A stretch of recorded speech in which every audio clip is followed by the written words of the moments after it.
নমস্কার ছোট্ট বন্ধুরা, তোমরা সবাই কেমন আছো? আশা করি ভালো আছো। তো আজ আমরা শিখব বেগুন সহজে কিভাবে আঁকা যায়। তো সহজে বেগুন আঁকতে গেলে তোমাদেরকে আগে এরকম একটা ডিমের মতো ওভাল শেপ এঁকে নিতে হবে। তো দেখো এটা কিভাবে আঁকবে, ঠিক এখান থেকে শুরু করে এইদিকে এরকমভাবে একটা এঁকে নেবে। এই দিকটা গোল বেশি হবে, এদিকটা সূচাকার। তো ওভাল শেপ আঁকার পরে তোমরা কি করবে, ঠিক এর মাঝখান থেকে না দুটো লাইন হালকা করে আঁকে। যে কোনো ড্রয়িং করার আগে তোমরা হালকা করবে। এইটাও সরু থেকে মোটা, নিচের দিকে মোটা, উপরের দিকে সরু, এইভাবে বাঁকা শেপ দিয়ে দেবে। ঠিক দেখো এইভাবে। এবারে তোমরা কি করবে, ঠিক এর মাঝখান, এখান থেকে কোথায় মাঝখান বুঝে নাও। এই তাহলে এবার আমরা এখানে একটা ভি এর মতো শেপ দেব, ঠিক এরকম। এতে কিন্তু ডিমেতে ঠেকবে না, হ্যাঁ। আর এটা এখান থেকে বাঁকিয়ে এইদিকে একটু বের করে দাও। ঠিক দেখো এইরকম, এরকমভাবে। এই আমাদের হয়ে গেল। এবার এটাকে বাঁকিয়ে এর সঙ্গে জুড়ে দাও, এটাকে বাঁকিয়ে এর সঙ্গে জুড়ে দাও, এইভাবে এটাকে এখানে জুড়ে দাও।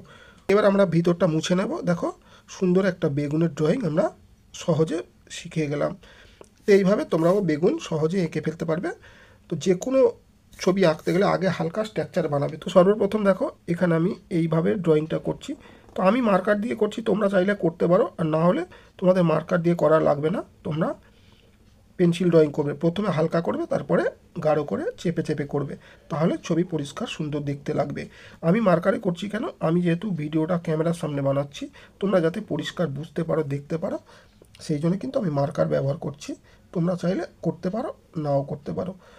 তো এইভাবে আমি এখানে বেগুন একটা বানিয়ে দিলাম, ঠিক আছে। তো এবার আমাদের এই ডিমটাকে সুন্দর করে নিচের দিকে যেমন রয়েছে ঠিক একইভাবে আমরা ডিমটাকে বানিয়ে নেবো। একেবারে গোল করবে না, ওদিক থেকে অর্ধেক টানবে, এদিক থেকে অর্ধেক টানবে, ঠিক যেমনভাবে আমি টানছি দেখো। সুবিধা মতো এসে এরকমভাবে প্রেস করে জুড়ে দেবে।